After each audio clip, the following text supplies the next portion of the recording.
Good evening, ladies and gentlemen, DLP family, and those joining us from the wider diaspora. Welcome to DLP TV.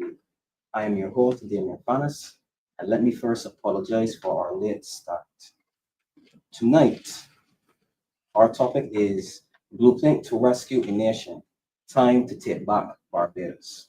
So like, share, and subscribe. Tell a friend that DLP TV is on. My esteemed panel tonight, to my right, Ms. Verla de Peiza, attorney at law, criminologist, and chair on the Commission of Crime. To her right, Dr. Elvis Wickham, a medical professional and a frequent contributor here on DLP TV. Good night, everybody. Good night to you. Good night to Barbados, wherever you are. Tonight, we want to focus on the recommendations that were highlighted in the Commission report that we did recently and published online. Right, the Democratic Liberal Party's Commission on Crime report, Blueprint to Rescue a Nation. So, ladies and gentlemen, we have waxed poetic on issues that contribute to the crime situation in Barbados, such as the educational system that is disconnected from our youth, governmental organization institutions that are having little impact on the socioeconomic realities in society, overwhelmed police force, and a slow judiciary. But tonight we want to focus on the recommendations that came in the report, but apparently there was this narrative that the report didn't come with any recommendations. Well, tonight we are going to dispel that. And those recommendations were policing, institutions and organizations, legislative, social recommendations, and economic recommendations. So tonight, I want to start with the policing recommendations. We are finding that our police force is overwhelmed, they're understaffed, underpaid, and they probably don't have the equipment to tackle crime in Barbados. In the report, several recommendations were made in regards to saturating policing, zero tolerance for gun crime, high-level training in SWAT, deployment of community officers, and recruitment from school age, just to name a few. How do you think that these recommendations will have an impact going forward if they're implemented in society today? Okay, starting from the standpoint of first manpower, because there's not much you can do in terms of the implementation of policy if you don't have the people who will actually bring it to fruition. The police service has for years stated that they needed more officers. I think they said they were 1/3 down from full complement. And it may well be, given the other recommendations that are within the report, that they need even more than that.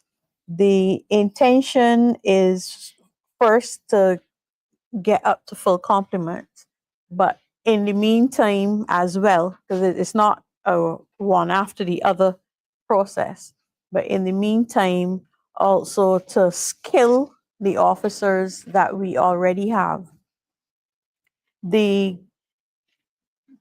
Like most organizations, the police service is a pyramid structure, and you can only go so far. Each person, one person will rise to the top. That's just how the structure is. There will be one commissioner of police, but within the organization, there needs to be a wide range of competencies that would also allow for officers to have a way to be upwardly mobile.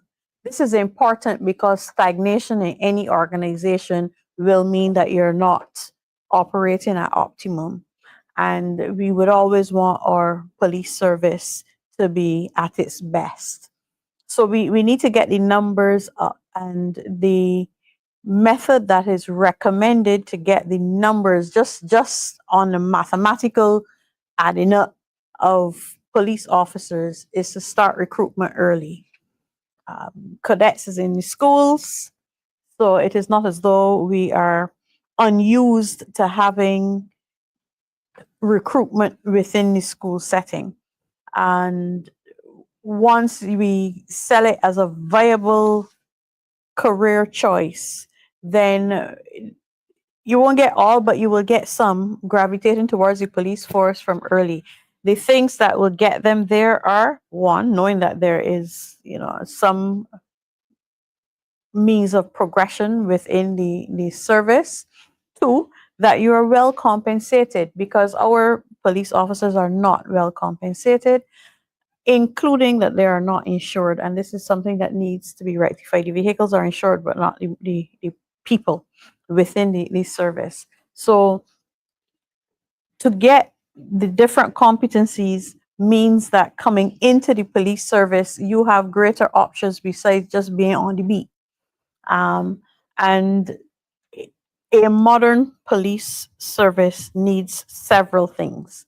We think of policing in terms of on the ground and battling street crime, but the financial intelligence unit needs to be boosted. The intimate partner violence section needs to be boosted. We need to have competencies in terms of what is not just modern policing, but modern living in terms of AI and technology and things of that nature. We need that inside of the police service as well. In terms of intelligence gathering, that is a specialty. We have ballistics experts, but if we could go further, if we could have more of them, the same with forensics, that can be an in-house specialty for the police as well. The retrieving of information from cell phones and other forms of technology. Really and truly, the limitation is on your mind and not on anything else. That's and through it all, we will still need to have the traditional policing, the on the beat, the on the street, the traffic policing. We still need all of that. So there are several different ways that we can improve policing just in terms of looking at the manpower sheet before we even get into what equipment they need, which of course the mandate is from government to make sure that the police have what they need, what equipment they need, but that what they need should come from high command of the police and not from any political directorate, because that is their specialty. That is what they know about and what they can direct on. Elvis? Yes, our police service, hardworking police service, from what I'm told, is currently about close to 300 officers below complement, and that's a significant number. Yes. There was a recent passing out of 47 recruits, but that was fewer than those that retired. So the deficit is there. It's real. I know for a fact, speaking with a few of them, that the recent requirement of them to work 6 days took a toll. So our police service, members need to be respected, treated well. And if you're going to encourage more persons to want to join, we do definitely have to start from early and make the police service more appealing. The salary, given the dangers that they face out there, I mean, people will tell you, I'm not going to go get shoot at for that kind of money. No. Then the lack of insurance coverage, given, again, how dangerous their work could be. And I do believe that we have to put it on the minds of our children from very young. I remember 40 plus years ago in primary school, over 40 years, is that, persons spoke of being policemen. I want to be a policeman. I'm not sure how often that is mentioned now as a career to aspire to. But yes, there are ways that we can make it more appealing, and definitely we have cadets. We can have police cadets or however they work it out. But to introduce the idea from very young, and as the service is improved in terms of how it's structured, as Verla spoke, it would be more appealing. But for sure, I mean, we work for money, so I think that is something that has to be looked at. The salary definitely needs to be looked at. Persons aren't going to gravitate towards a job, very dangerous, long hours, holidays irrelevant, etc., where you're getting minimal pay compared to other jobs, not nearly as dangerous, nearly as demanding, that are paying much better. So that is definitely one aspect that needs to be looked at. Also, the recommendations, in the report, and the report does mention in the executive summary about 9 policing recommendations, and more information is available on that in the body of the report, refers to, and this caught my attention,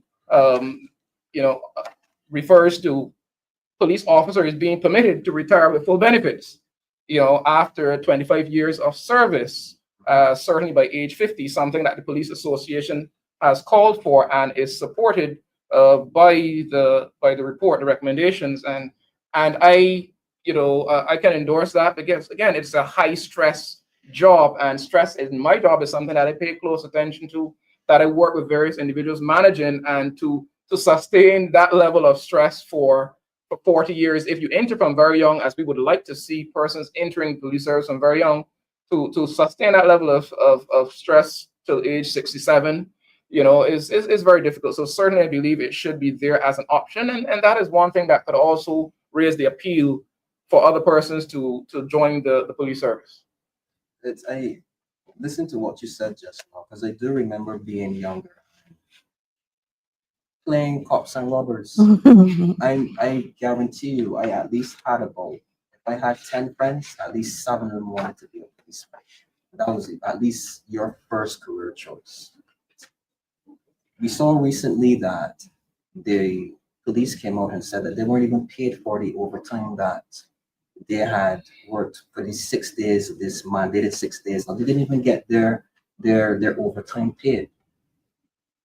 If we're not going to respect, well, not us, if this administration is not going to respect the fact of, if you work, you should be paid, how then do they expect to attract individuals into the police force? And the lack of benefits, the lack of equipment, and I guess the overall stressors of the job. Do we need to take a more hands-on approach, especially with law enforcement, to get these individuals to say, well, policing is a job that can be rewarding? Do we need to take a more hands-on approach to attract people into the force? When you say we, who do you mean? Well, I mean us as the ruling government. Okay, I say that because it is the opinion of the commission that political interference is actually one of the factors that is leading to low morale in the police service. Yes, so it is the duty of the government to set the policy framework, but then remembering that the commissioner of police by our constitution answers to the president and not to the prime minister. It should be that within the legislative framework that a government sets, that the police then are free to operate. That is important because a lot of what they do can have an impact on persons who are in political life. We are not above the law, and we need to be careful not to give the impression that we are. So when you say what we can do, certainly what we can do is agitate for police officers to be given their due. And right now, that situation is about what is due to them because they actually did the work. So they need to be paid. I don't think that outside of slavery, that there's any expectation that you work and don't get paid. So they need to be paid. And I made no bones about it because there are others who, and even within the context of the criminal justice system who are being paid and we have no idea what they're doing. All right. We have consultants who don't report in any way and they're being paid. No one is withholding their pay. And the ones who are on the ground and putting their lives at risk need to be supported in their insistence that they are paid what they are due. That I think is and can be our responsibility sitting in opposition. In terms of what else we can do, there's that insistence that the police officers be allowed to do their work without fear of retribution and without receiving any phone calls to question them in the manner in which they choose to operate. I think that is very important. Just dealing with that manpower situation before we get into any other aspect of policing, because the section on policing was so large that in the executive summary, there's quite a lot that is left. Matter of fact, in the entire executive summary, we tried to put the salient points, but we couldn't put all of the recommendations. And what that means is for persons who are saying that there are no recommendations, that they actually have to read the entire document and they can't rely on the executive summary to get them very far. But yeah, what our job is on behalf of the police officers is to do that agitation on their behalf.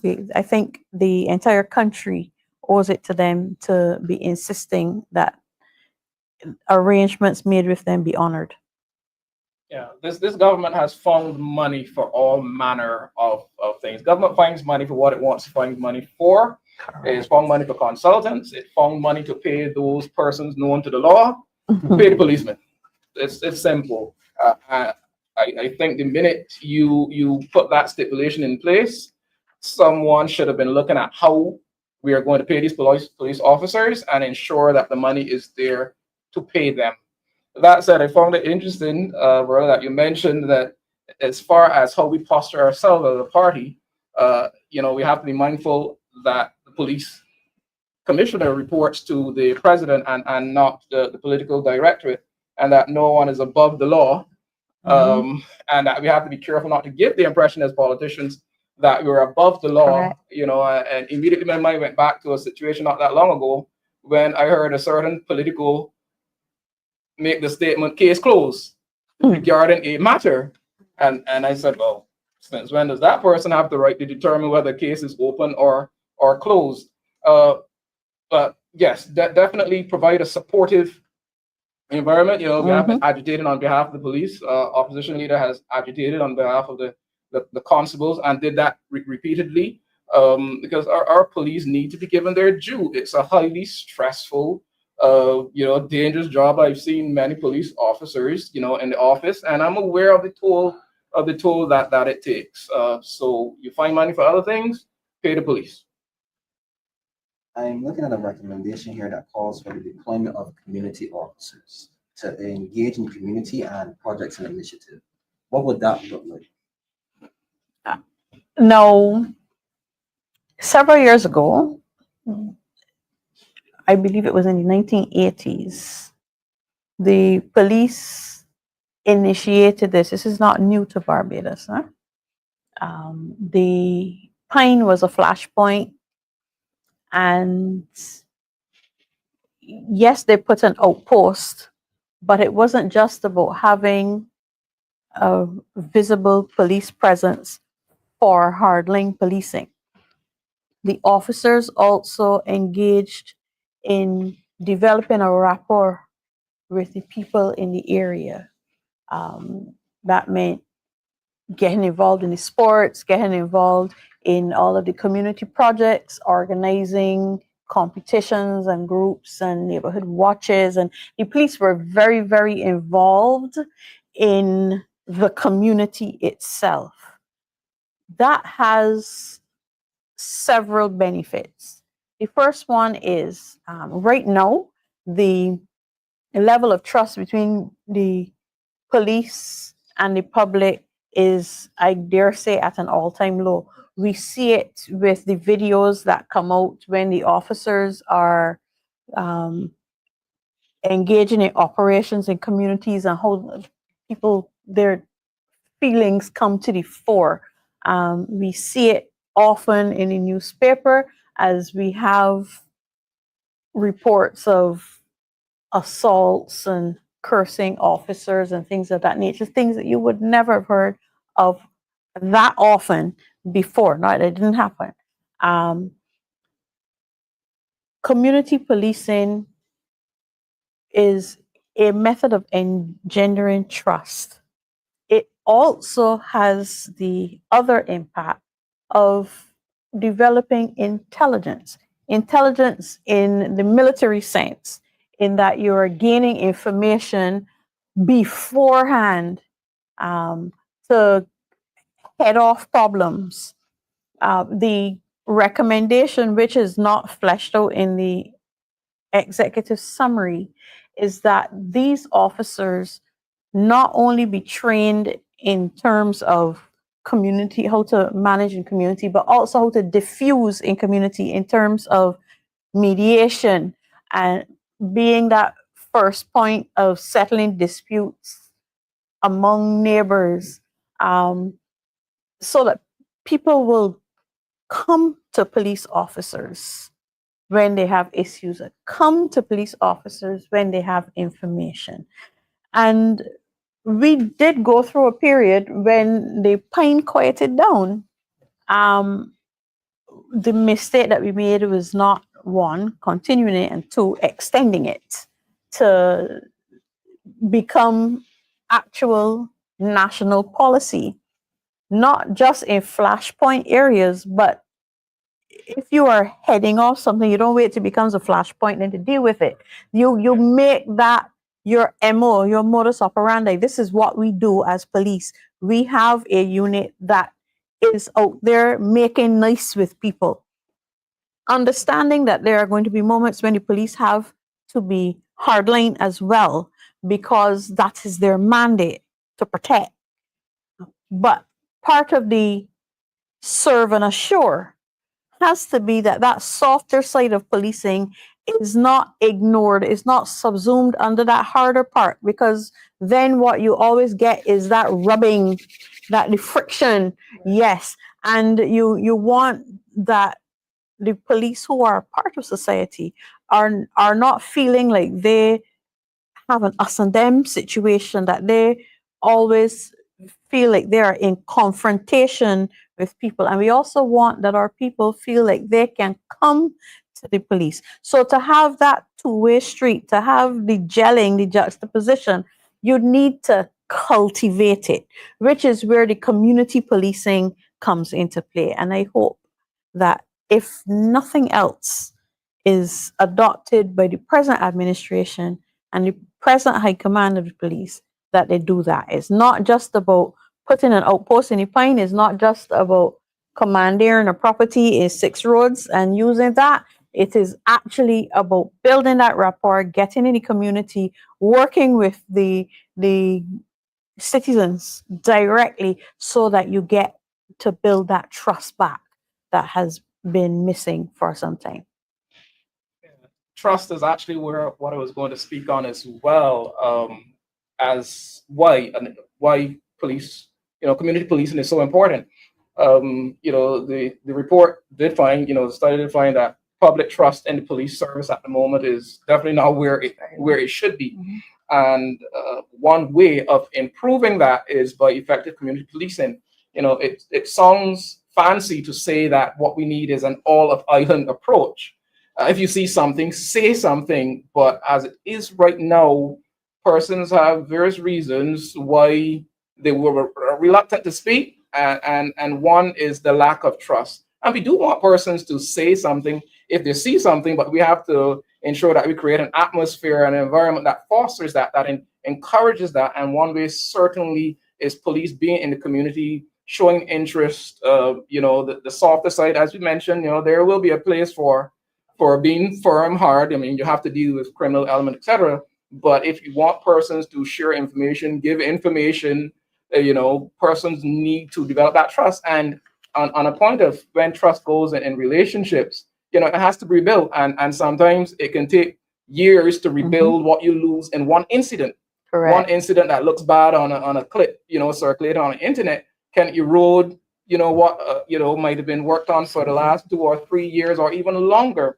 So it takes a while to build trust and relationships. So that's why that indeed needs to be a matter of urgent priority. I saw recently that it seems like this administration is thinking about giving the powers of arrest to military personnel. In a nutshell, how do you all feel about that? The first thing you have to appreciate is that police officers are not soldiers and soldiers are not police officers. They have entirely different mandates. They have completely different modes of training. They may sometimes work together, but they are not the same. I am concerned, first of all, that the BDF officers are not trained in the art of arrest or even the science of arrest. It has rules. It has nuances, and to carte blanche give them the right of arrest is concerning. I have other concerns in relation to how the public will react and respond, because the very visage, the appearance of a soldier is different from that of a police officer, and the interaction I expect will be a rougher one than is with the police. I have an even greater concern in terms of our democracy, and it being, to my mind, one other example of what I see as a creeping incursion into the rights and freedoms of our people. I'm remembering the strong arming of Mrs. Ram in terms of her property. You know, all of these are little, seemingly insignificant incidents that, when taken in totality, present a picture that ought to make us do more than raise a fuzzy eyebrow, but should have us to the point of activism. We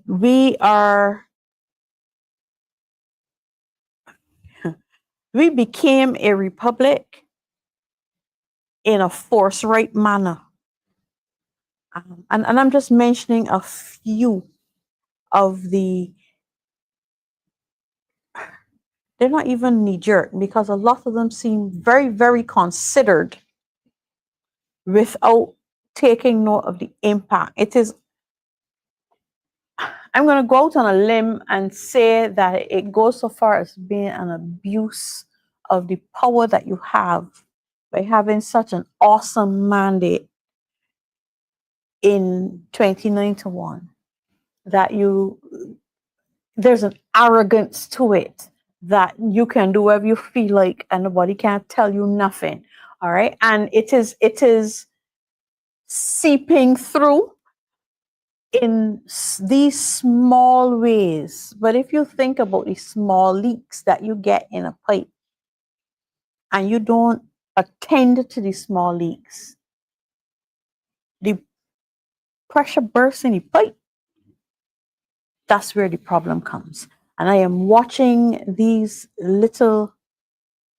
seemingly little incidents and recognizing and speaking up about them in the hopes that others get the point that we really have a democracy under threat, and that we are alert enough to be doing something about it.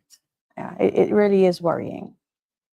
Yeah, I'm glad that you made the point that it appears knee-jerk, but may actually be carefully thought out. Giving soldiers in any country powers of arrest is a slippery slope. It's a dangerous point to be at.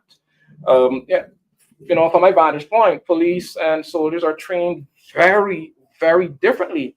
I do get the manpower shortage that the police service is facing. We just spoke of that.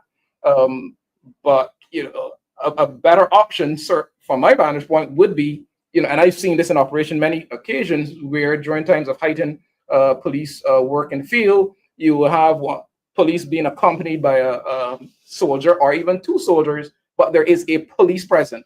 And as far then as the interaction with the civilian, that would be by the police with the soldier, because there aren't enough police for a second police to be there to be managing the scene and keeping it out. That's where the soldiers come in by way of supporting the police in the job of policing, as opposed to soldiers on their own out there without police, powers of arrest. That's a very, very slippery slope. And along, as you said, with the other things, even the recent interception of communications bill, it takes us in a very dangerous direction. The cybercrime bill as well, where if we aren't very careful and we continue along this slippery slope, we could find ourselves in a scenario where the freedoms that we enjoy today, our grandchildren may never know existed. It is an extremely slippery slope, and laws and actions ought to be put in place, done in a way that removes that as an option. Where either side, whoever holds the reins of government, this is how we're going to operate. People's rights, people's privacy will be respected. But soldiers on the streets, on their own powers of arrest, we've seen too many bad movies, quote unquote, with that over the years across the world, various countries, accompanied by police. And I want us to think about it in as a compound issue.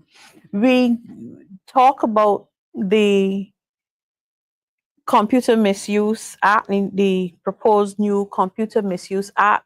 We speak about the wiretapping. We speak about the soldiers on the street, and we are speaking about them as disparate incidents. Whilst they will come into operation together, maybe not at the same time, but there will be a point in time when, if all of these pieces of legislation make it to the official gazette, that we will not be able to critique, because the hurt feelings that suddenly become criminal activity. And that's really what the Computer Misuse Act, the new one, will criminalize. Hurt. You can't hurt somebody's feelings. So the hurt feelings, the interception of communications, the soldiers able to arrest, and sometimes to arrest means that you have to invade a man's castle. We're just put them all together and imagine the scenarios that can play out to understand how dangerously close we are in mashing this crease. We need to be very, very careful that we're not caught between bat and pad. We really, really do have to be very vigilant as citizens of this country about what we are losing without even thinking about it. It really is we're on a hair trigger where that is concerned. So we watch very carefully, and again, glad you brought that up. The wiretapping bill, that's shorter to say that, as we call it. There's a section that allows the minister to make amendments regarding, and it lists a number of possible offenses, including there are offenses for which the penalty on conviction is imprisonment for 10 years or more. When the Joint Select Committee made recommendations, this is regarding the cybercrime bill, proposed penalties were increased from 7 years to 10 years, maximum 70,000 to 100,000. 10 years. Remember, I just said that the wiretapping bill allows for, in the first schedule that lists 16 offenses, allows for the minister to make amendments where a penalty of imprisonment for 10 years or more. So that potentially allows for wiretapping to be done on someone who offends or hurts someone's feelings on account of the cybercrime legislation, which carries a penalty of 10 years. So again, looked at its own independently, you may not see the connection, but it's a very slippery slope where you could easily be heading towards tyranny, where just because you may hurt someone's feelings, it could allow for you then to be wiretapped because of two separate pieces of legislation. And even though it's been said before on the show last week, and others have been saying this publicly, the point needs to be made every opportunity we get that we weren't told the whole truth when that bill was read in Parliament, where we were told that there would be need for a warrant. But yet, if you actually read the bill, you clearly see warrantless wiretapping is a feature in the bill. And one of the persons who can do that warrantless wiretapping for up to a year really doesn't have to report that information to anyone. So that, in totality, you have to be very careful. All Barbadians need to pay close attention. Okay, so I want to go to the comments. Stevie, could giving the BDF powers of arrest have anything to do with the fact that they are answerable to the PM as chairman of the National Defense Board, with the BPS reports to the president? You just want to touch that one? Touch, but not in that way.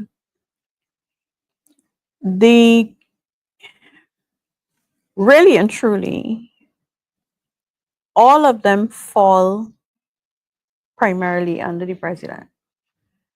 Yes, the prime minister will chair the National Defense Council. So there is some blurring of the lines where that is concerned. I am more interested in the ability to deploy, which is the military terminology, right? And what ought to be, well, let's face it, we don't have a state of emergency.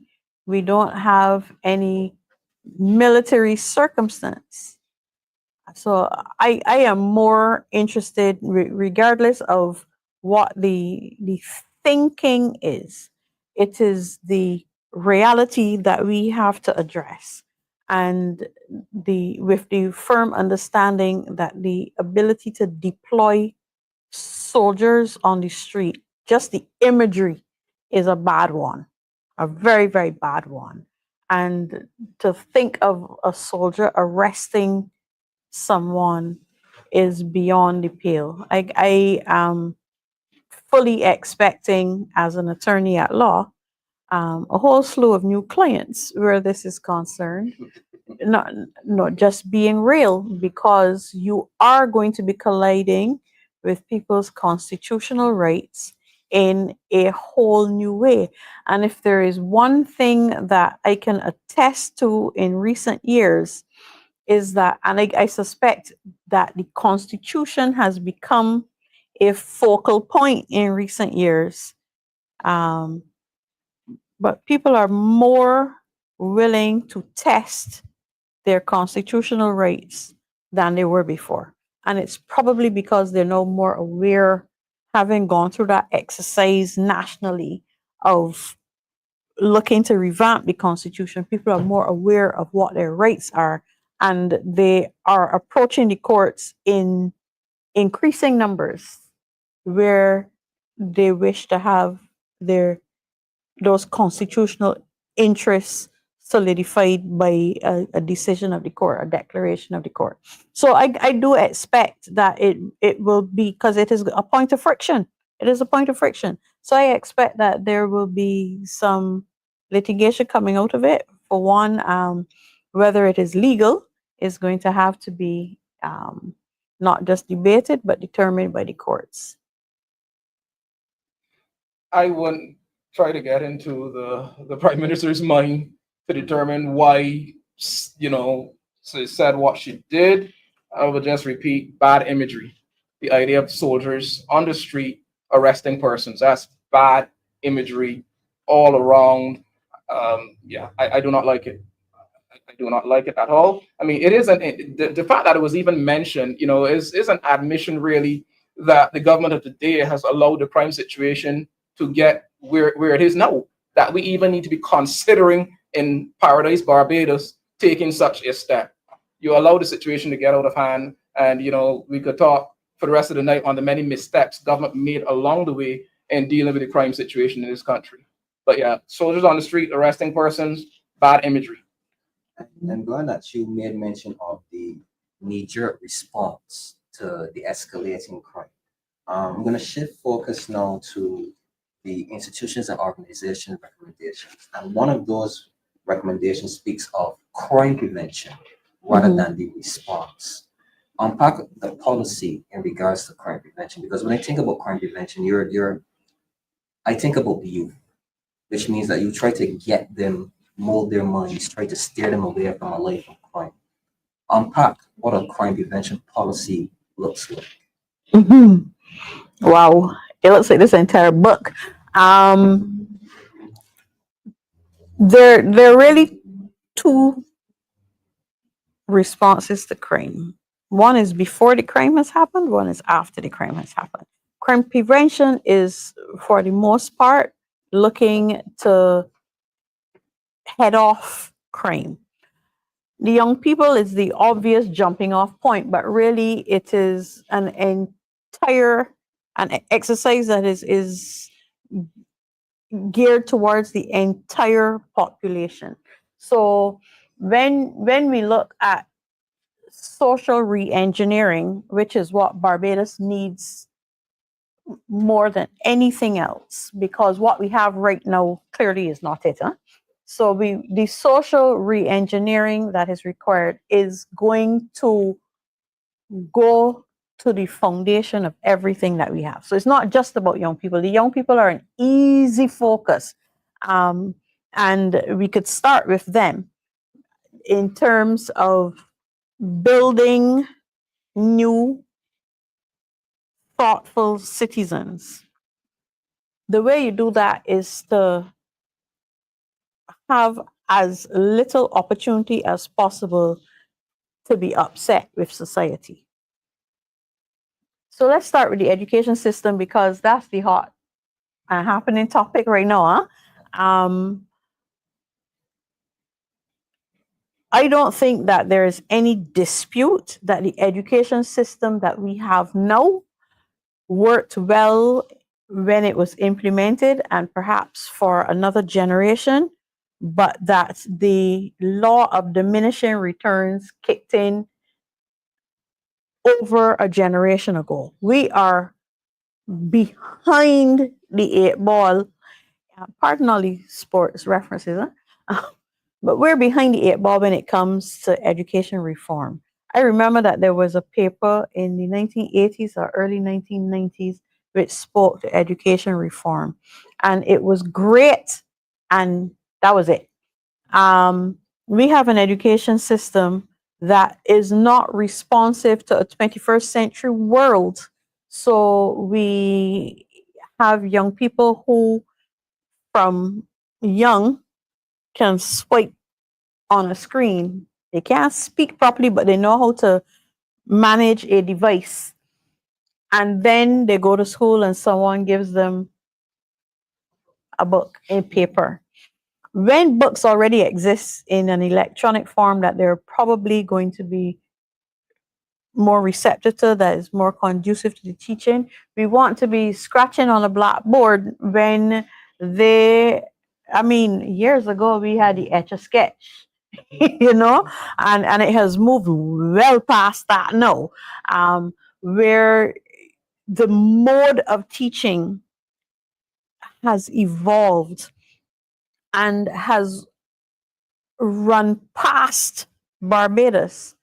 We have an education system which is wholesale. We have it that everybody getting the same thing. And we can see that it doesn't work for some, but because it still works for some, we think that we got this, okay? We're doing well. We get 20 scholarships this year. It's fantastic. without taking note of those who have fallen through the cracks. So what we need is an education system that is tailored to people. So we're not going in the store and buying whatever is on the rack. We're going to the atelier and we're having it crafted for us.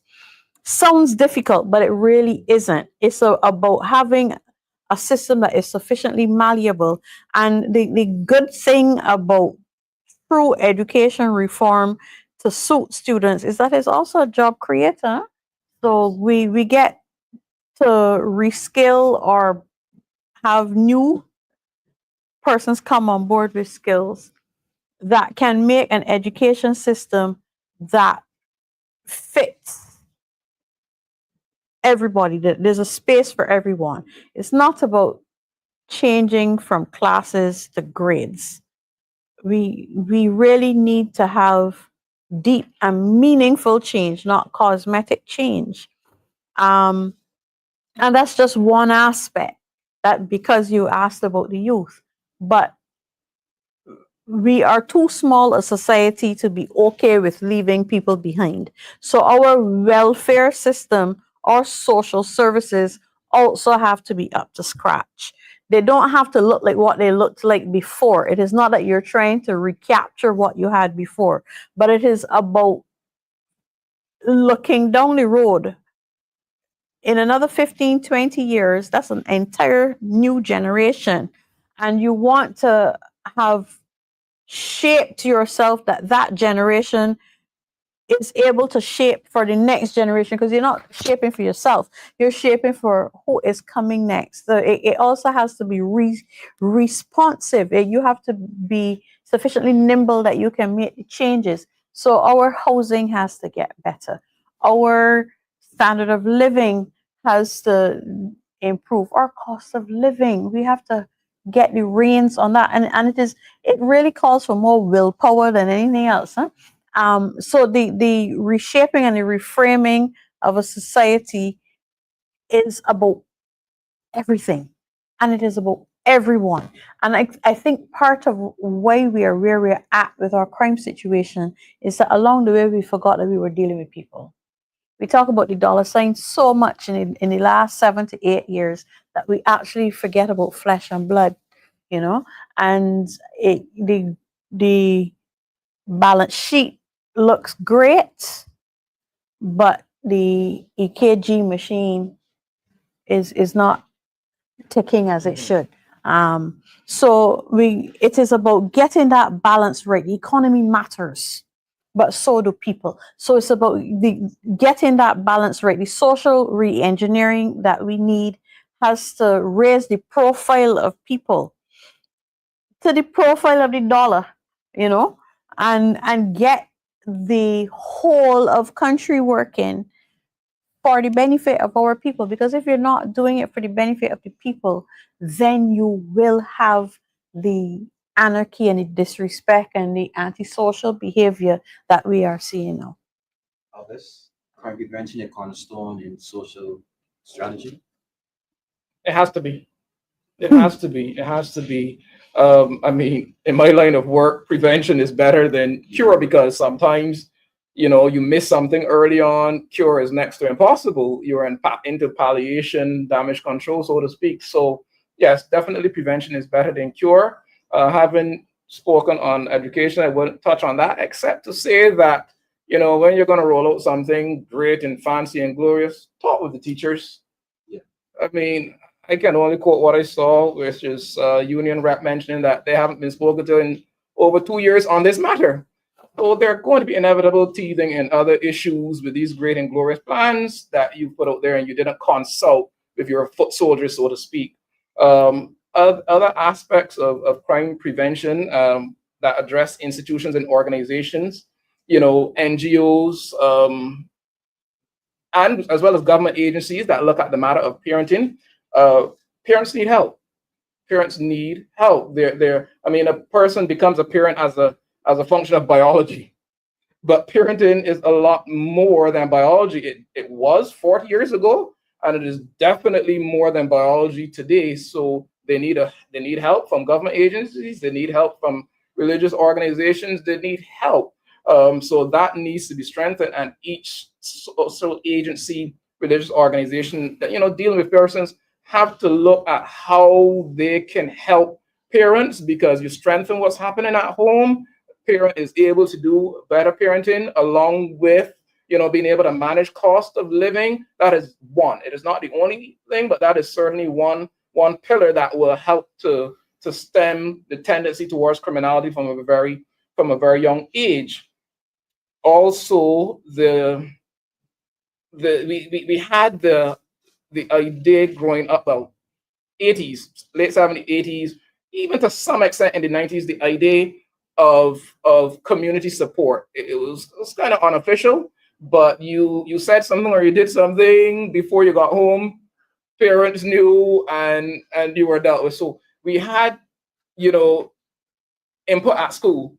In morning assembly, we had input on the streets if you strayed. You had input at home. You had input wherever you went to attend Sunday school, Sabbath school. You had varying levels of input to help with that side of things. And the point was made that there is no one single solution, but the information contained in the book that looks at the various aspects will go a very long way, because detailed information even addresses the role of media as far as what information is put out there. We have a lot of content, and I know we live in a somewhat liberal age, but we have a lot of content out there that, from my vantage point, and in the middle years now, it helps to distort the minds of our younger person somewhat. I get why we can't put restrictions on that. I totally get why we can't put certain restrictions that I may personally prefer. But at the same time, I do believe we, adults, older persons, we have a responsibility.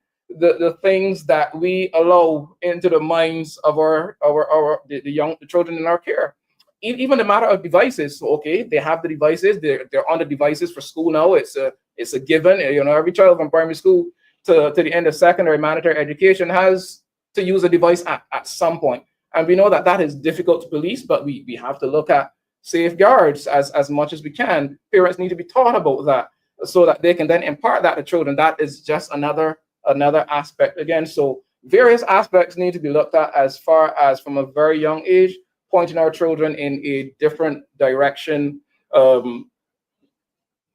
So on definitely not to be underestimated. Again, along with everything else, I mean, we talked about how from a very young age we can encourage persons to go into policing. That takes care of another aspect. Then there's community activity as far as sports, and that needs to be more deliberate. Not we'll give them a little tournament here and there. There needs to be a very deliberate program rolled out across varying communities.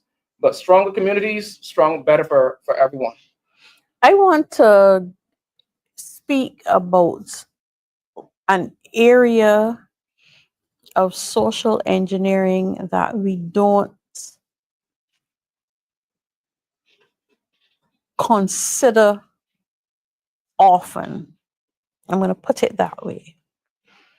And that is the area of mental health. Not mental health in the way that we traditionally think of it, as in someone suffering from an illness, but in terms of managing ourselves, learning how to manage our emotions so that we don't have the trigger points, learning how to deal with negative situations, learning how to diffuse issues, learning, we have incidents that will happen in our lives. They will impact on me one way, it will impact on you another, and on you yet a third. And we need to learn how to appreciate the differences in each of us.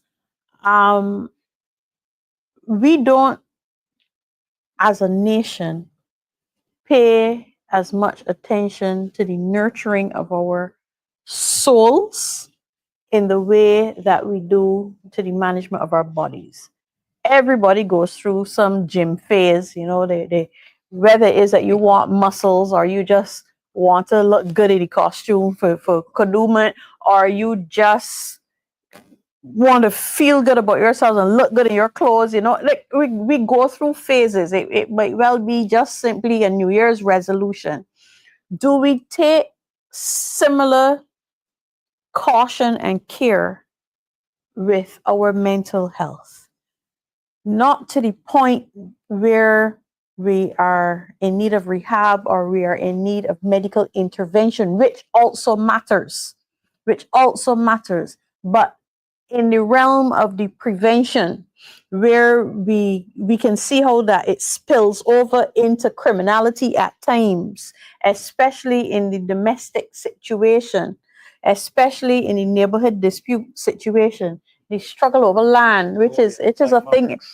Correct. So if we learn from early how to deal with these things, it will assist. And the report also speaks to that in terms of having the psychologists and the social workers in the schools, not just a guidance counselor, but and I think maybe if we use a guidance counselor, then their remit has to be a little wider,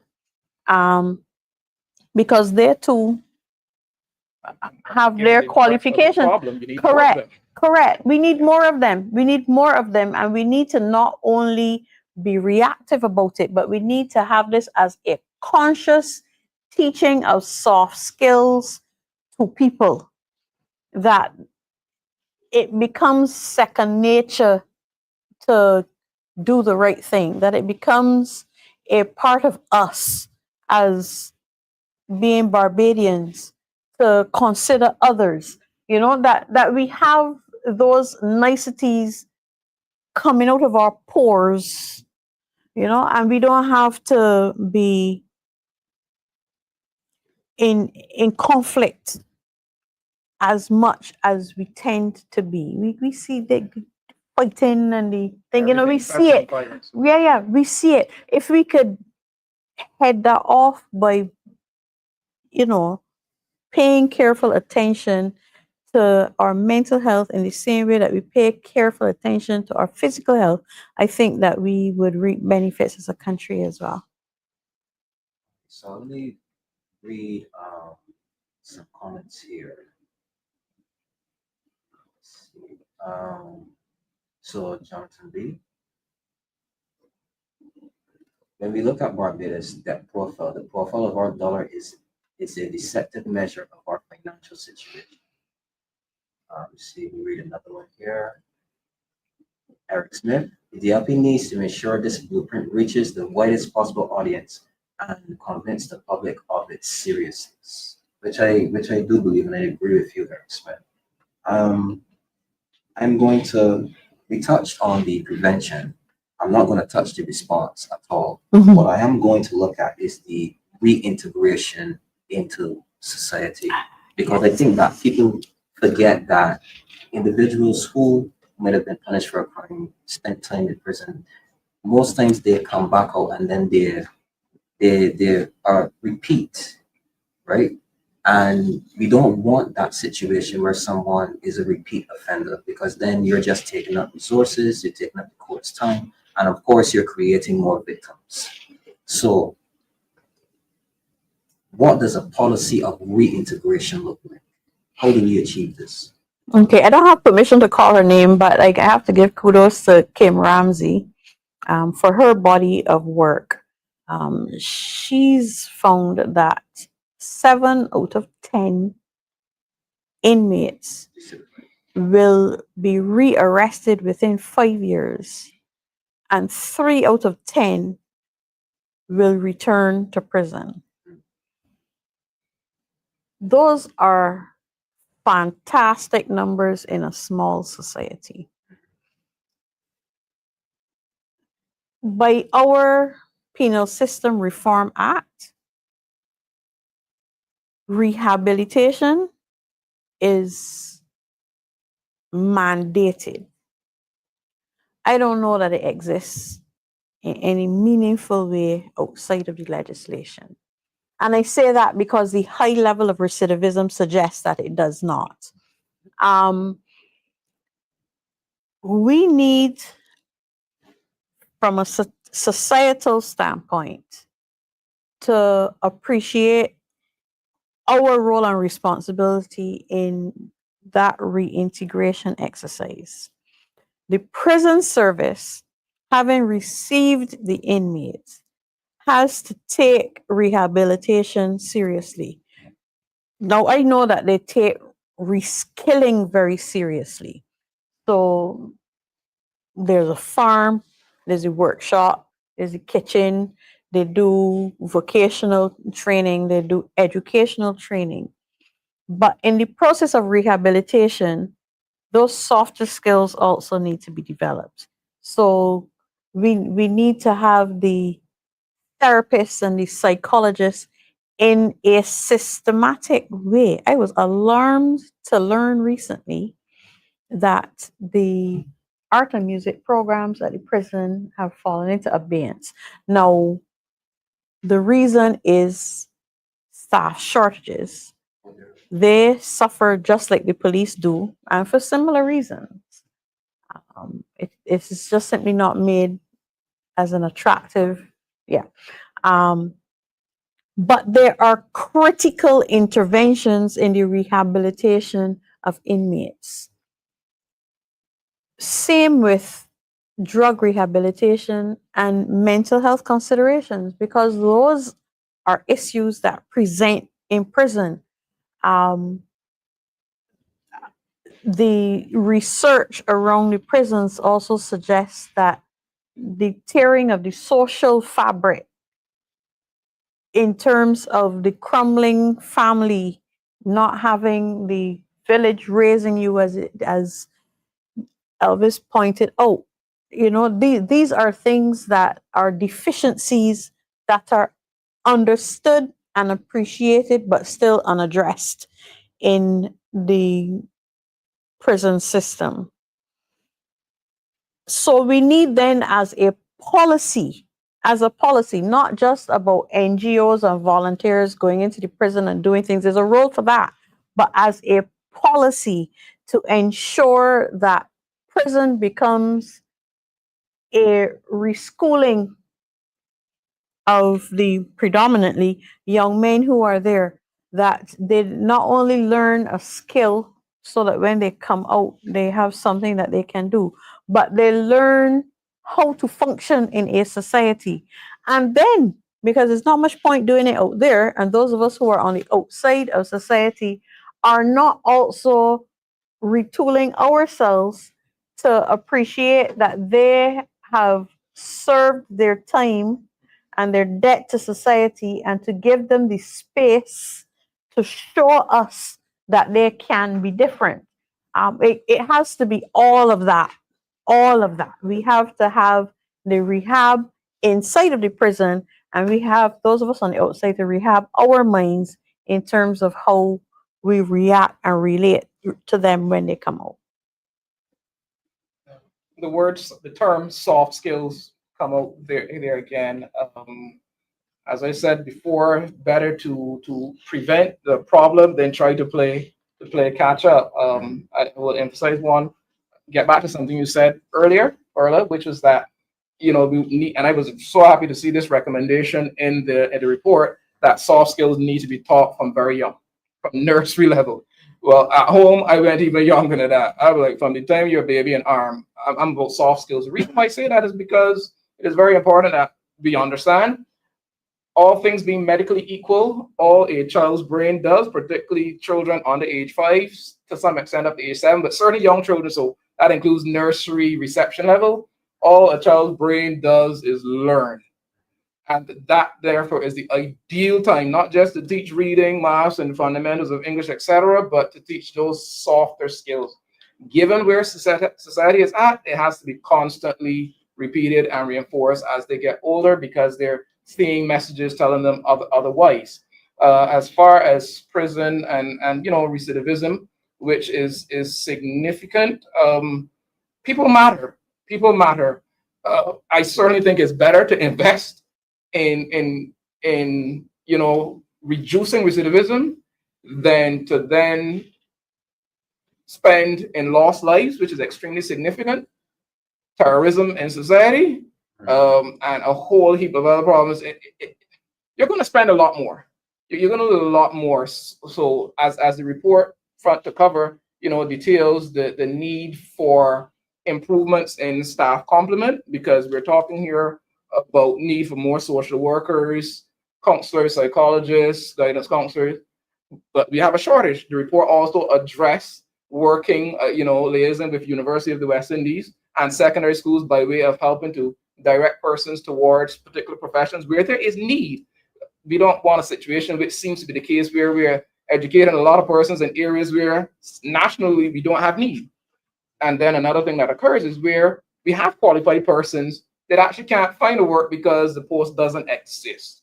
So it has to be looked at in its entirety, but definitely improving the social aspect of the prisoners' time on while they're there, so that when they leave, they're in a better position to reassimilate into society. I remember Dr. Allen pointed out when he was on the show the last time that I was here that they had a program where prisoners would be visited 3 months, at least 3 months before they were due to be released, and where they would discuss and look at a number of these matters. That is something that needs to be looked at. You may take the timeline further back. In fact, I dare say from the time of a person's incarceration, you have specific programs based on this is a 6-month sentence, 9 month, 1 year, 2 year, etc. So that you're from the time the person enters, prison, you have your eye on when they're being released, and you're preparing them for a successful reintegration into society. Okay, so I want to shift gears now to the legislative requirements Mhm. and the recommendations. So, anti-gang legislation. Where is it? Do we want our anti-gang legislation to follow in the mold of the RICO Act, which is the Racketeer Influence and Corrupt Organizations Act, or where that I assume that once an organization has been identified, you get one person in the commission of the crime, all those persons involved, whether it was just through communication or planning, they are brought down together as an organization. Do we want our anti-gang legislation to be similar to that, or do you see, I guess, constitutional issues in regards to that type of legislation? I'll be frank and say that I don't look to America for a lot of examples because their system is not like ours, and they're just so much on such a much larger scale that we have to be mindful of our very small society, barely making it past 250,000 people, and how we adopt anything has to be repatriated. We have to make sure that it's fit for our purpose. You picked RICO, but the one that is the caution in the report is El Salvador. We need anti-gang legislation because if you are going to speak to gangs, then the first thing you should have is a definition of a gang, and we don't have that. I mean, let's just start at square one. We're in court using the dictionary definition of a gang because we don't have any legal definition of a gang. So just that basic needs to be dealt with.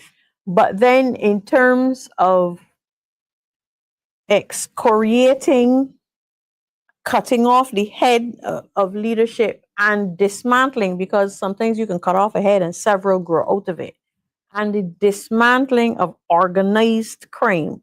And it is very, very clear that crime in Barbados is organized. Yes, it is. Okay?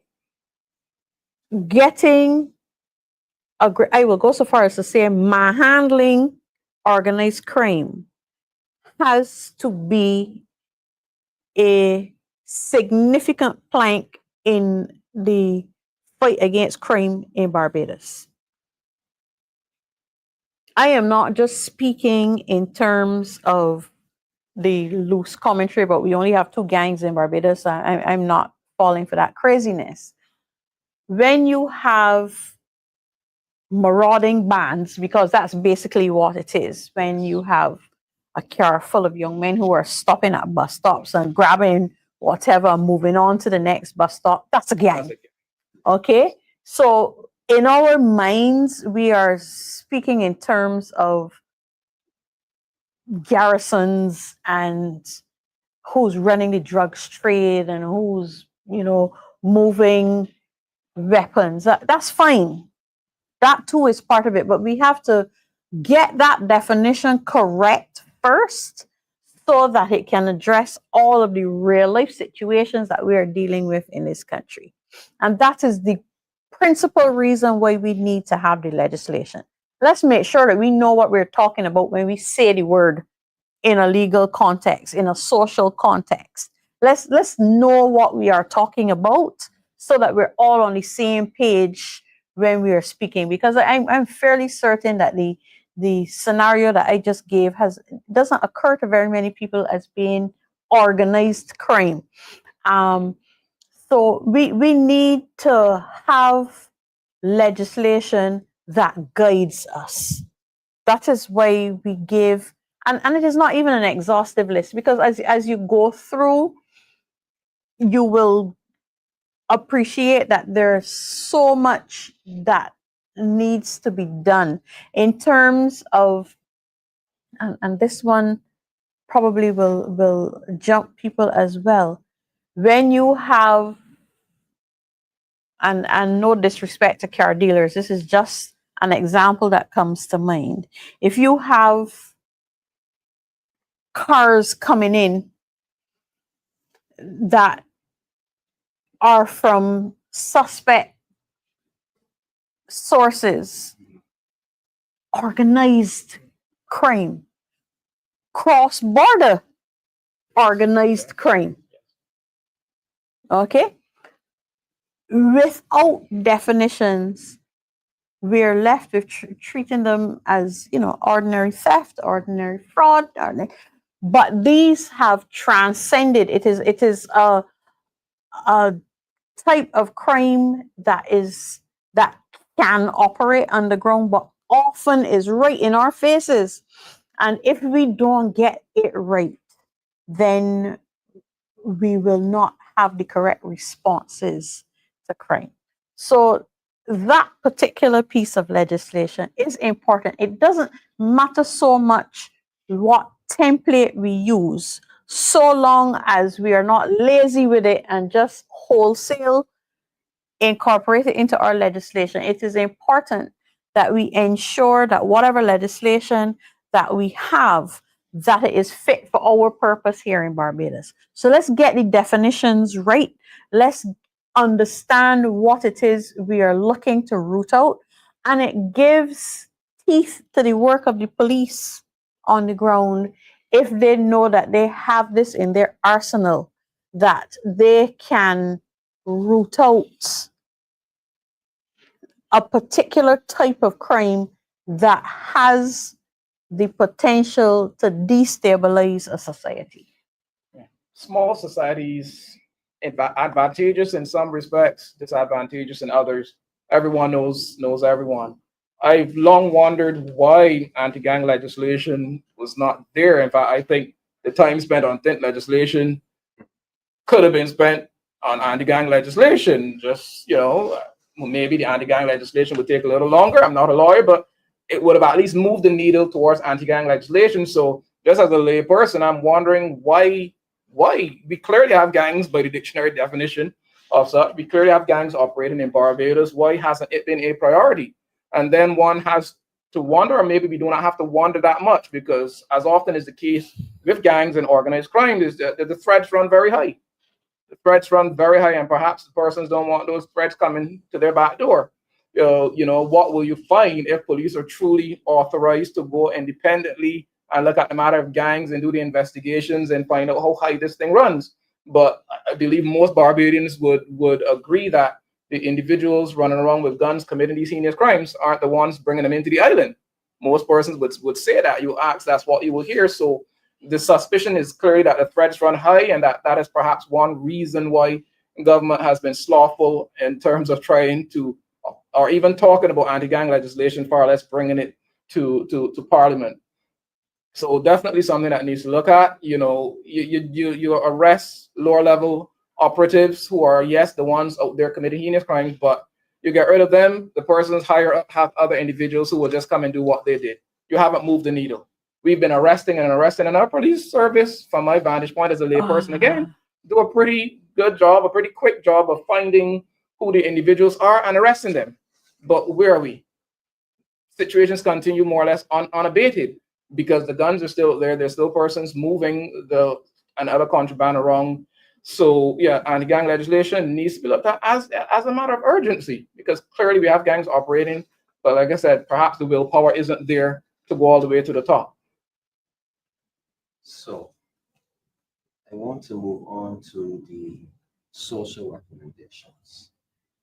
One in particular stood out to me: providing support for persons on the fringes of criminality in an effort to divert them.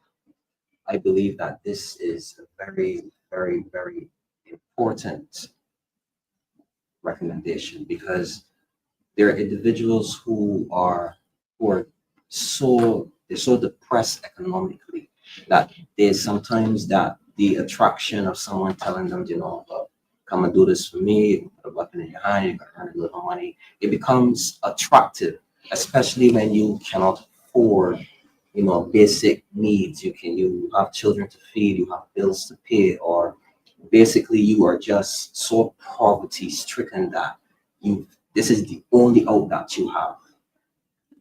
What would that support look like? How do we bring people back from the brink of going into criminality?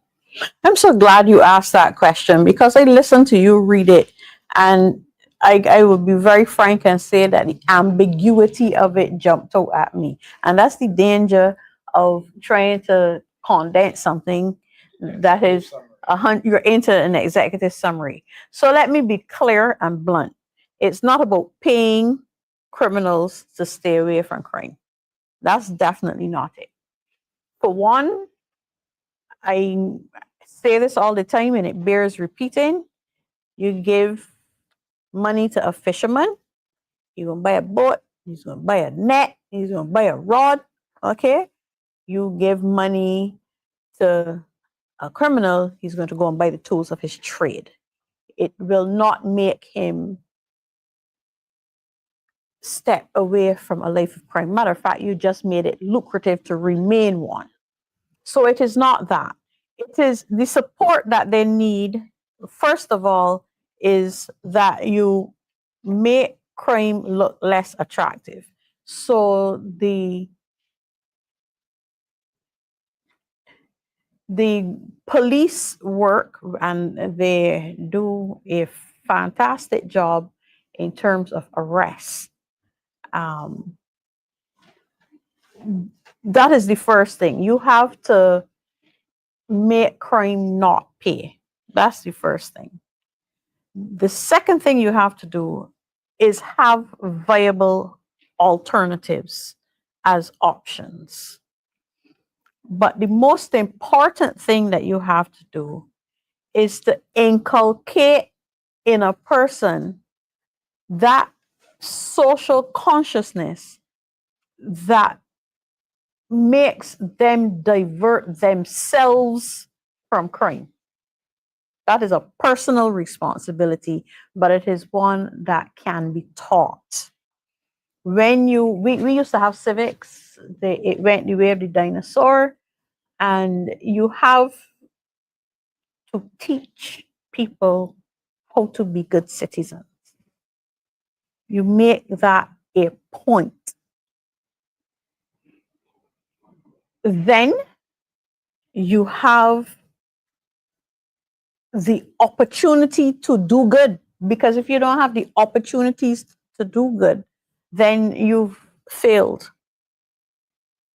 You must also have that social safety net to protect those who do fall. And the DLP administration had a program that I loved called Icy Bridge. It was intended to break generational poverty by ensuring that, and it targeted at-risk families to ensure that everybody in that family got some measure of support that gave them the relief and the space to step up. Because if you need to have space to change, you can go to school till you are 16 and get 8 grade 1s. But if the situation in your household is such that your earnings matter more than your education, you're not going any further. So you have to make enough provision for those who need to be supported that they can get themselves out of poverty. So you need to, it is not about giving handouts, it's about giving hand-ups. So you have to get that mix correct. The report recommends something that has been used in other countries with success. It actually was a feature of the last DLP manifesto promise. And that is that you have a universal basic income. You know what it takes to live in this country. And there is no point knowing that and still pitching minimum wage below it. And there's no point setting a minimum wage when you don't do the next step to manage prices. There's a reason it's called a prices and incomes protocol, because if you're only fiddling with one, the other one will run away from you. So you have to manage it. And the universal basic income is a way of rewriting the scales so that you know that a household has what it takes to do more than just exist and subsist, but they have enough to give them the wiggle room to even think of something different for themselves and their families. It has its critiques, huh? It has its critiques. There's some who think that it is just a country giving free money to its people. And of course, it has to come, any benefit has responsibilities rolling behind it. So it has to come with responsibilities. But the intention is that you are, and this is the whole blueprint is about the re-engineering of our society to allow more people to feel like they can play comfortably at this game of being a Barbadian. Because it is for some people, it's a checkers game. For most, it is chess, because the cognitive level is different. Okay, but we have to make sure that there is somebody able to sit at the table and play the game, whichever one it is. You know, that they have that opportunity to take part. That gives a sense of belonging, a sense of worth, and those things assist in ensuring that you think twice. You have a Jiminy Cricket on your shoulder when you're whether or not to engage in antisocial behavior. You need to have these interventions, and it is deliberately intending to reshape society. That is what we need to have. That deliberate reshaping of society. Yeah, I would touch somewhat on the civic studies which you brought up. I am aware that there has been some attempt to do civics over the past academic year.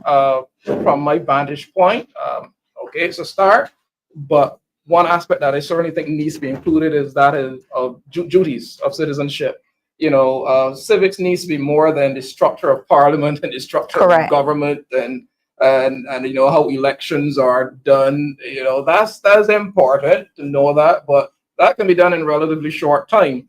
When you look at where our society is at, we definitely need to pay some attention to not just the rights of citizens, and that needs to be taught as well. Persons need to be taught what their rights are, but also the duties of citizenship. The duties. You have a responsibility to your country. It isn't just that Barbados owes me something, owes me a job, owes me good health care. Yes, your country, given our system and a public funding of the various institutions, yes, the country has to provide certain things for you, but you also need to be taught, and I would say from very young, because again, children learn more easily the younger they are. We grew up hearing hard to bend an old tree. That is very true. It is much easier to learn things the younger you start trying to inculcate them. So from very young, we need to teach what civic responsibilities, what your duties to your country are, and not just what your rights and privileges and expectations would be.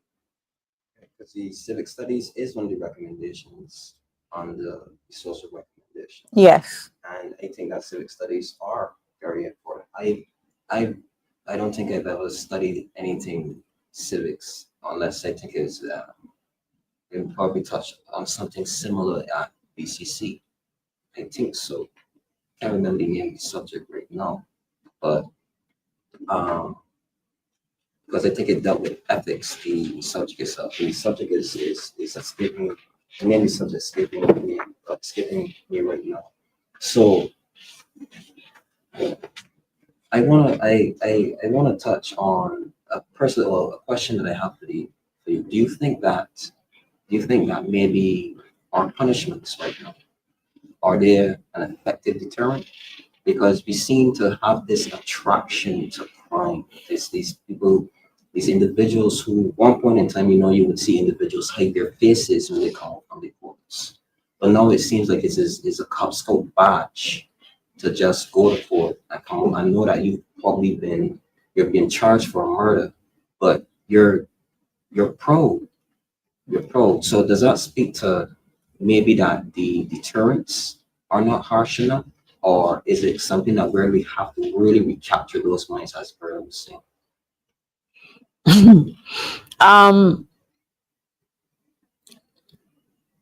What I'm about to say is probably going to be controversial. So perhaps I should not pick my words, but just speak my mind. We are so captivated with punishment that we really lose sight of what its focus really should be. Okay. And that is towards a more disciplined person. Also, we have, as a nation, either misappreciated or decided to ignore that you're innocent until proven guilty. I personally don't have a problem with men coming to court and smiling at their families, which is what we know is what they're doing. Their families are off camera, but this is the closest that they get to them until they're back out of prison, because even prison visits, there is a physical barrier between them. They're breathing the same air for all of 10 seconds on that walk across the courtyard. I don't know how inhumane we would have to be to expect that they're playing to the media at that point in time. All right, so we do have to remember the context within which those photos usually are taken. It is not about priming for the camera. It's not an Instagrammable moment. It is about seeing your family, and a lot of the times they're holding up little children that they have probably born with, so it is actually a family moment that is being captured, that is being used in a negative light. That is the first thing. Secondly, we also have to recognize, and I'm going to use the taint law as an example here, that the punishments that are set out in law are a deterrent to the law abiding. To the law abiding. There is no member of the criminal element that is out there tonight wondering if their taint is 20%, 70%, or otherwise. Okay? It is not going to be a feature of their psyche. So the things that we put in place and think are deterrents for law-abiding citizens. They are not deterrents for the criminally minded. They're not even checking for you and that. Straight up. So we put stricter conditions for bail in place, and our crime rate has gone up. People are running amok in the streets. Okay? We increased the penalties for violent crime. You used to get 12 and 15 years, and now you're getting 30 and 40 years. And I have not taken note of any appreciable or even any drop in our crime rate. The punishments in legislation are not deterrents. And I know that that is going to be a controversial statement, but I'm just putting it out there. They are not deterrents. They are punishments, but they are not deterrents. Okay? This is your consequence. The high recidivism rate says they're not deterrents. So we need to, I do believe, lose that from our language when we are thinking about how we combat crime. We're not deterring anyone by putting harsher penalties in place. We're not doing that. Okay?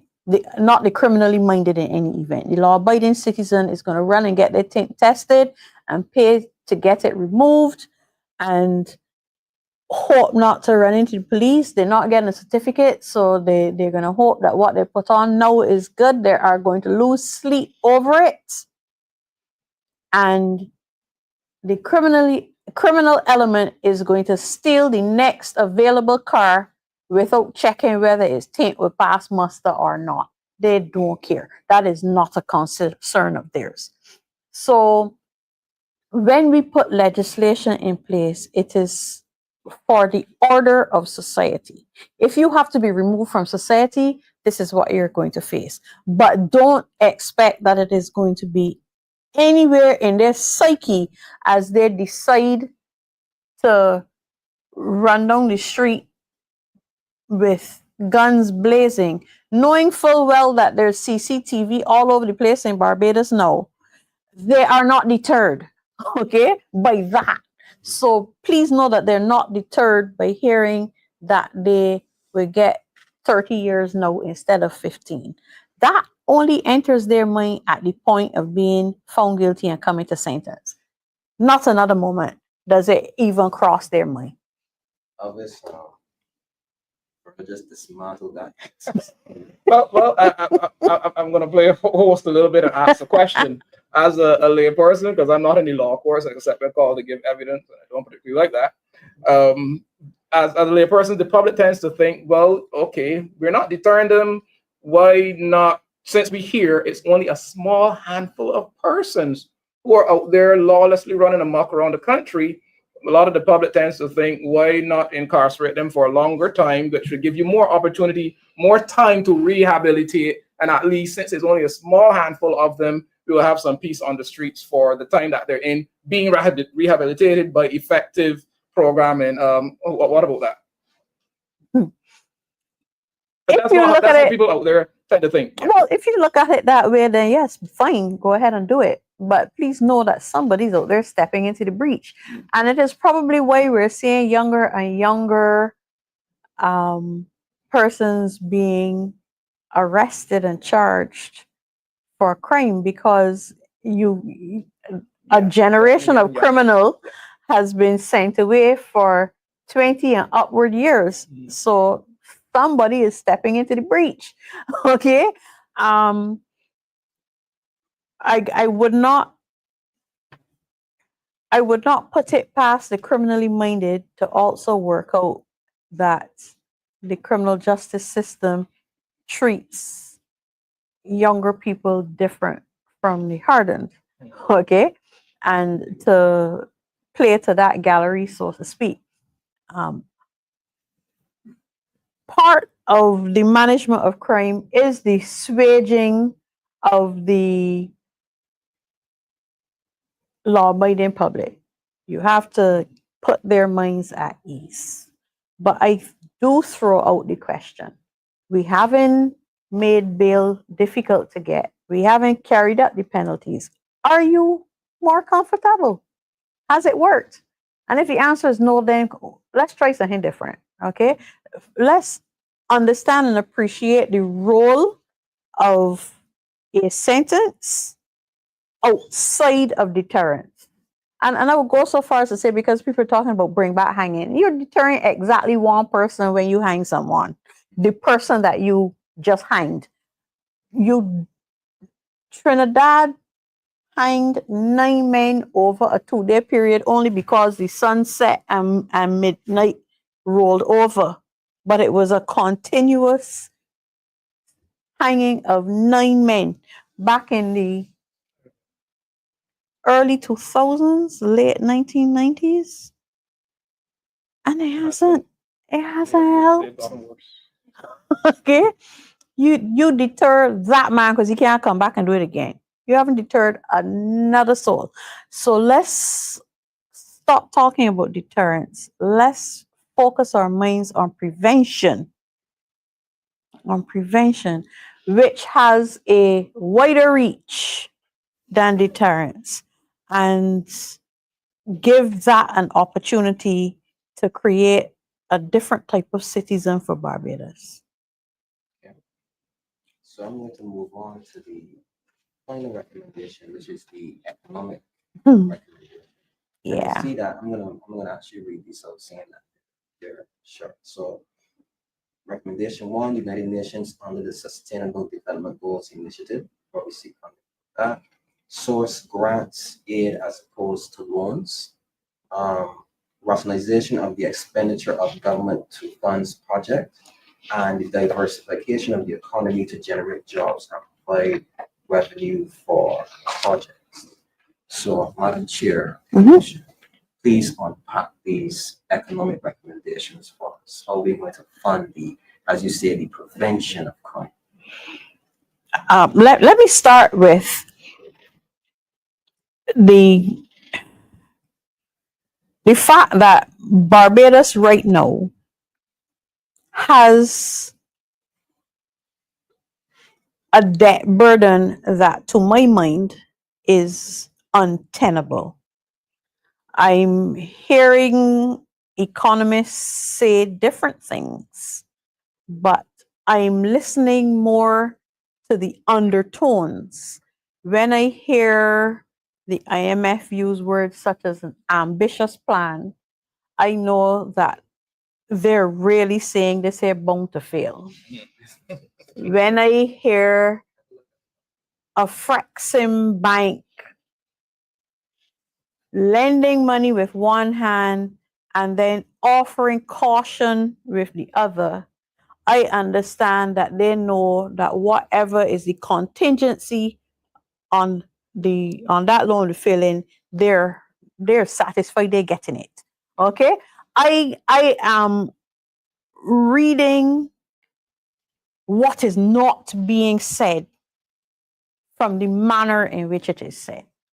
So, however it is that in shaping the blueprint, we wish to bring it to fruition, it cannot be by burdening the country more. Right. So, wanting it to happen, though, you have to get creative in how you make it work. The UN came up with these 17 sustainable development goals, and a lot of them fit very neatly in orderly societies, getting rid of poverty, decent work. You know, I can't rattle off all 17, but it's in that vein. And of the proposals, just the few of them that we went over tonight, you can see how they fit in with those 17 sustainable development goals. You don't even have to get creative with it. They just simply belong in there.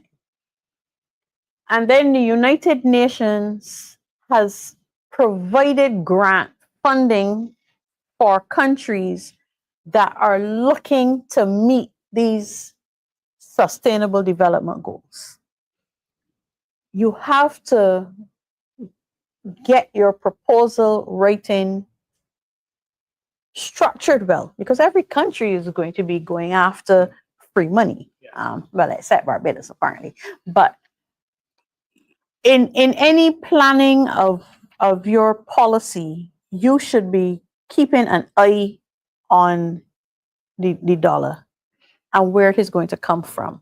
So the intention of the report is to say, look, we know this is going to cost us to do things, but we have considered that as well and how we can get it. So the UN gives grant funding, but there are also other organizations who have got on board with this world drive to make life better for people and also give grant funding. So it's not just UN funding and funding that is available to organizations. So you have a multi-level of applications that can be made to access funds, that so long as you are deploying them well.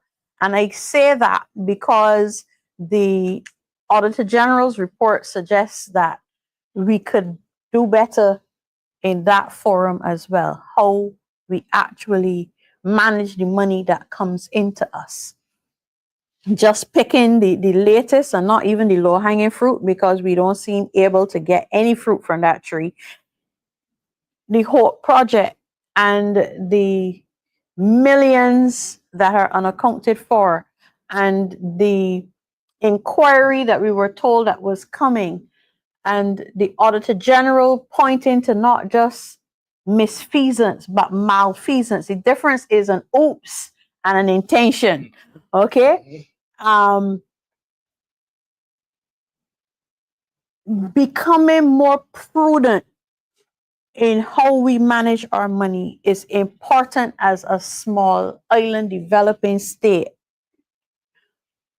Prudence also means that if you do have to get a loan, God forbid, that you can get it at preferential rates because you have shown that you know how to manage money. But outside of getting other people's money, there's nothing better than getting your own. We have spoken for generations and through changing administrations about the diversification of our economy. And COVID taught us that we cannot rely on tourism. But we stubbornly refuse to learn the lesson. We have paid lip service to the diversification of the economy because I can hear people in my ear saying, oh, but we now have an energy drive, and oh, but we now have medical marijuana. But we all run them on the exact same modeling as we do tourism. So we have no new players in the market because let's just take, for example, medical marijuana and the requirement to have a minimum of 5 acres of land. That's not me. Okay? So I'm not invited to that table in any way, shape, form, or fashion. And when you see the large swaths of land that are taken up with solar panels, when our roofs are a much better place to place them so that we can still eat some food. You see how if we pitch the diversification of the economy to allow different people to play in the market, those who are already earning from whatever, let them have that. But allow others, and this is where I support the Rastafarian community, because how you mean that they have for literal generations since the 1970s when they became organized and then recognized that they are still in the pushing into the second quarter of the 21st century. They are still fighting to have recognition when their name is synonymous with marijuana, that you would create a marijuana industry that excludes them. It was not for them. Exactly. So the diversification of the economy has to be done in a way that invites new players. Okay, it cannot be that the same people all the time. Like, I'm not calling anybody's name, but everybody knows one man. I heard today that Rayside is, for the second time in my living memory, throwing in the towel in construction, because you hear the same names every time, all the time. You are not spreading it. So therefore, the diversification of the economy that is necessary. We need our people to be more than consumers, and it will allow for the economy to take over. I don't believe in trickle-down economics. You have to be, well, at some point in time, the well is dry up. Okay, so if everybody is taking from it at each level on the way down, the people at the bottom are either getting the dregs or they're getting nothing at all. Okay, so we have to create space for the ones at the bottom to get the opportunity to move up. That is the type of diversification of the economy that I'm interested in, because it is those who are at the bottom. I mean, there's some criminal elements further up. Let's not fool ourselves. And that is a section in the report when we speak about white collar crime and corporate crime and the untouchables. But the crime and criminality from the lower sectors of society can be redressed by giving them economic opportunities within society. So the diversification of the economy has got to be in such a way that we get more people to play in the economy, to be invited specifically to participate. And I use that language because it really does rub the wrong way that the Rastafarian community was excluded from an industry that they know better than anybody else in this country, right? They have been fighting for it. I see a comment there about whether the medicinal marijuana industry is funded by laundered money.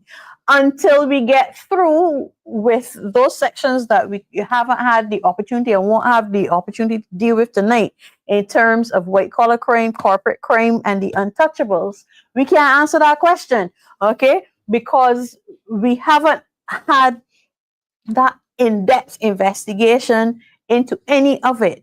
But in terms of our economic structure and revenue generating streams and the spreading of the wealth in society, Elvis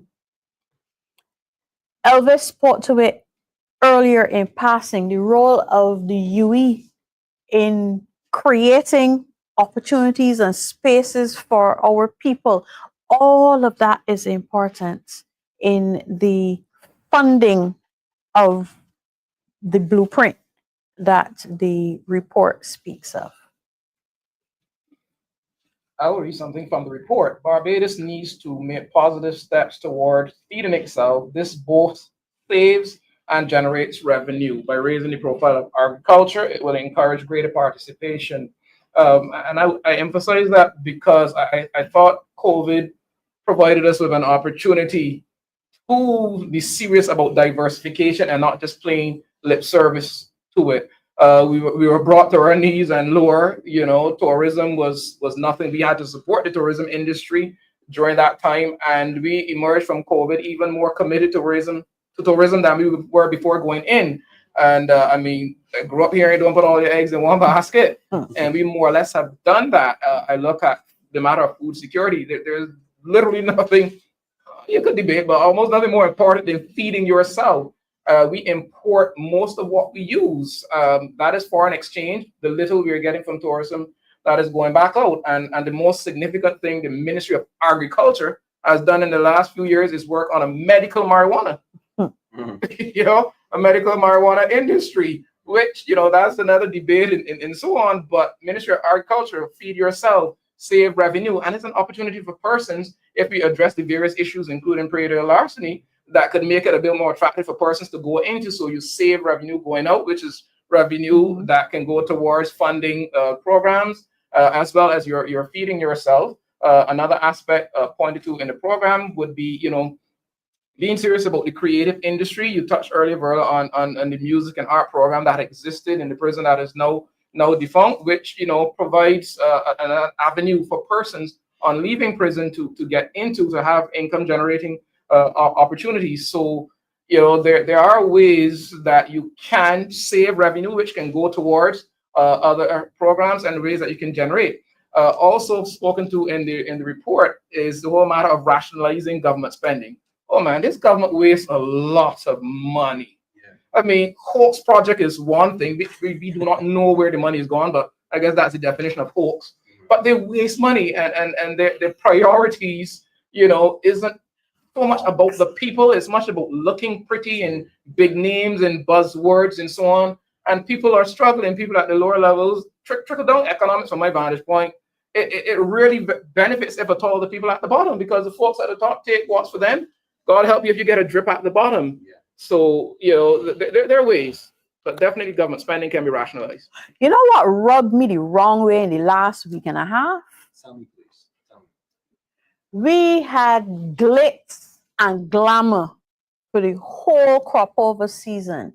We brought in influencers and Hollywood, and it was a grand show on the road last Monday, and the road march winner got $7,500. I am sure he spent more than that in the studio, on the producer, on seriously? Yeah. We just keep paying lip service to things, but how are you making it a viable? And that's first place. Yeah, that's first place. That's first place. You know, how are you making it a viable industry? You took away competitions. I mean, people laughed and had fun with the announcer, but at the end of the day, have we turned a critical eye to what he's really saying about what has happened? We have one, because let's not count the road march. I can't call that a competition if you get $7,500. All right, that's less than a chicken feed. All right. But you're having, and I'm hearing People's Monarch, but People's Monarch is coming from a private organization. I am talking about the duty of the state towards its people. Okay, and kudos to that company for stepping up.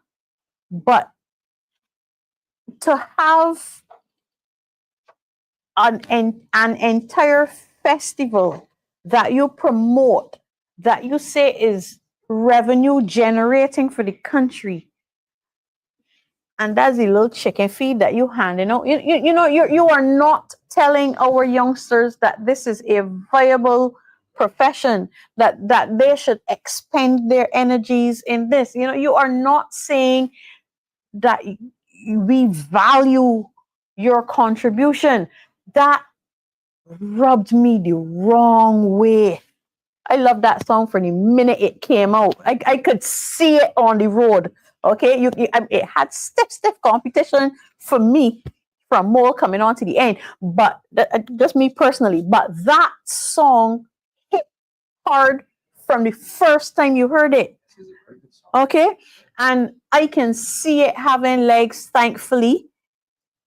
you know, Notting Hill Carnival and Eastern Parkway. I can see it having the legs.